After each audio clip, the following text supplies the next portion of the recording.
da nga génn assemblée dugal sa Facebook ne ñaari audio maa ngi leen di jox rendez-vous takku. audio yaa ngi ak man te danaa ko joxe ci takku soo.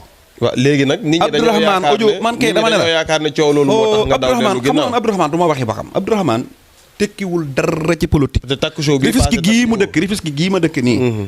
alxuraanu karim xam na ni mosu fee gañe bureau de vote.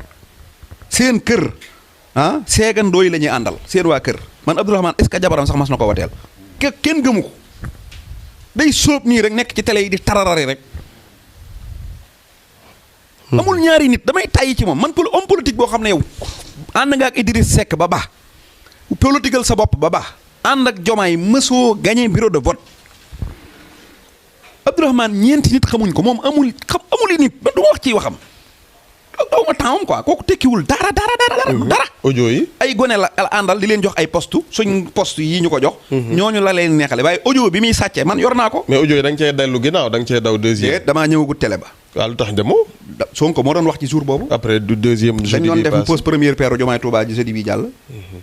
waaw nit ñi dañoo yaakaar ne coow lee tax nga. déedéet parce que jeudi boobu borom. dama ne la gis naa waa boor Tabaski jotee dama ne non dama ne xam nga man àdduna man yàgg naa Sénégal fii di wax. lu ma mas a wax rek teg ngeen ko seen bët.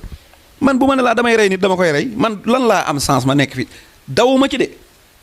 audio yi lan moo ne ci dama ne la xoolal Touba keroog booba Tabaski bu jotee ku rey sam xar naan da ngay jaay dibiteeri yaa toroxal sa bopp. 17h Sonko du ma war a wax 17h Sonko koy wax 17h bu may wax ko may déglu. ko may déglu man damaa dof. dama bëgg may wax di am mel ne Bogaar Diouf di am ay 18 vies.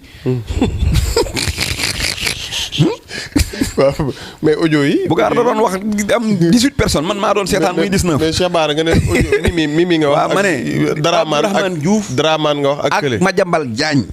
loo am ci ñoom. danañ ko déglu Abdourahmane nee na du sàcc. taman damaa bëgg mu tontu ma weddi. na génn mu ne moom kenn geru ko. dañ koo jàpp ci loxo ci poos muy waxaale di jënd ñu koy ger.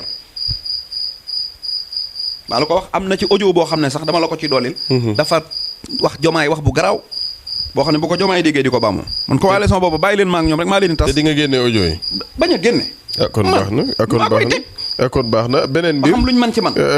beneen bi Cheikh bi nga ne Mimi Touré dafa ne dina tëj Sonko. loolu moom xam nga mooy seen gént yi nii gént. xam nga Mimi Touré bu defee ne Diomaye dana def deuxième mandat. xam nga loolu wax xalaatu dof la quoi. bu defee ne mën naa défier Sonko jël Diomaye mi wutal koy nit bañ mën a falu fii. xam nga xalaatu dof a ngi noonu.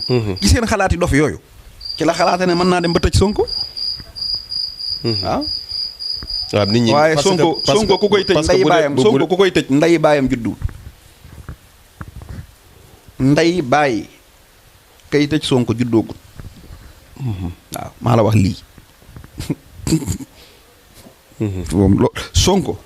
wax naa ko ca Touba te billaahi bi ma ko koy wax guddig màggalu Touba la ma ne ci xaal ma ne ko Sonko alxuraan laa lay waatal saw naqar gannaaw rek la lay féete billaahi wanaan ma bàyyil aluwaay sëñ Seex ma ne ko aluwuma li may wax lu ma xam la wallaahi Sonko rangooñam dootu tuuru xolam dootu tàng lu ko neex rek lay gis ba àjjana te loolu maa la ko wax kenn du ko tëj kenn du ko ku ko bëgg a toroxal yaay torox ba ne tot ku ko suufeel yaay suufe ba ne nuut ku ko bëgg a rey yaay dee ku ko wàññi yaay wàññeeku billaahi wallaahi watallaahi maa la ko wax barke màggug tur yàlla. mais Cheikh bi ma wax la lu waay yéene Sonko bàyyil aaluwaay billaahi lu waay yéene Sonko yàlla na nekk jàmm nga jëme ko ci moom.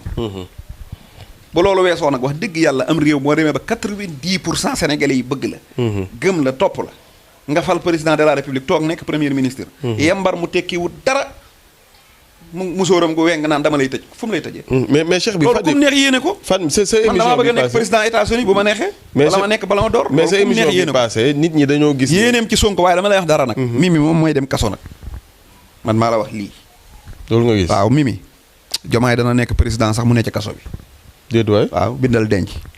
tey bu maaraañaas boobu laa la andil moom. léeg-léeg damay nekk Cheikh Bara léeg-léeg ma andil la. baatin bi Cheikh bi li nga wax ni révélation la wala loo xam la. baatin laa la wax barke borom njaareem Mimi dana nekk ci kaso bi Diomaye nekk ci palais bii balaa 2029 Mimi mooy dem kaso ndegam moom moo bëgg a tëj Sonko moom mooy dem te dana tëj kaso moom. barke borom njaareem. ayca Cheikh bi mais fan yii la passé sa émission bi. léegi nag nañ ñëw ci dara xam nga man Jomaay dama ne. neel dama ne bébé de l'année ne bébé de l'année li ma ci jublu. xam nga man barki démb bind naa sama Facebook nagu mystique gis ku nekk interprété ko. xam nga man jàngalekat laa dama am charme wax sama charme waxin nag moo tax bu may wax dëgg yàlla liy seetaan Bougar Diouf man ñi may seetaan na ko ëpp. doo bàyyi Bougar ci jàmm. Bougar sama xarit la comme moom léegi Diouf xuloo naa ak Mimi rek man allié lañ léegi maa ngi moom man Bougar sama allié la Bougar sax man damaa bëgg bu ñëw Pastef. Bougar daal moo ëpp sens ci àdduna moom promotion gratuite. Bougar na ñëw apte mais seen coalition bi Bougar dafa ëpp mbooloo de. ay ca Cheikh bi waaw daa mel nii nag. Bougar moo fa ëpp mbooloo Bougar moo fa ëpp orange. man Bougar sax laa bëgg a jël. wóor na yàlla samedi lijjantil ma Bougar Moussa Diop yow xam nga militant. déedéet xaw ma ko de. sa digganteeg yàlla yow Abdourahmane Diouf xam nga ñaari nitam. déedéet xaw ma leen. yaa ngi invité bay sa ñi dañoo Bougar Diouf dañ Bougar moom laa bëgg a invité samedi dara lijjantil ma coalition boobu moo ci bokkee moo ko war a jiite. voilà man nag dama am sama sarmu waxin. am sama façon de faire. am nu may jàngalee. yaa ngi dégg. bu ma waxee ne kii bébé de l'année la du pour affaire u ñàkk a teggin xam nga lan la. mooy bébé de l'année ak ki dul bébé de l'année bu kii juddoo balaa moo judd day fekk ñu préparé fowukaay yi muy soxla yëpp welo yaag lépp teg ci wet gi day judd rek jàkkaarloog fowukaay yi. bu gisee xale yi ci des màgg ñoom bala ñoo jot ci fowukaay naan papa jëndal ma papa jëndal ma papa jëndal ma papa jënd benn. te ñoom ñu gis fowukaay yëpp nekk ci kër gi dañ naan ñii judduwaale wuñ fowukaay bi waaye man dama ko judduwaale. parce que ni mu ko amee moo yomb. loolu laa jublu ci bébé de l'année. parce que Diomaye ku waxoon Macky Sall ne ko nit dina nekk président de la République du Sénégal te mësoo defub meeting Diomaye mësta meeting mësoo defub réunion amul agence bu yoroon sa communication. xamoo fu parrainage jaar xamoo fu caution jaar Diomaye xamul fu caution aw. ñi ko wëral ba di joxe ay bulletin di campagne xamu leen mahasa rek la doon wax waa lii lu mu doon mahasa yor bale bi ñu ne ko hasa cadeau jox ko cadeau bi moo yey nag bu toogee ba mu yàgg mu ne lii man waaye lii daal maa ko moom yàllaa ma ko jox looloo tax ma ne ko bébé de l'année mais pas pour manquer de respect. mais fan yee xoola dama lay wax man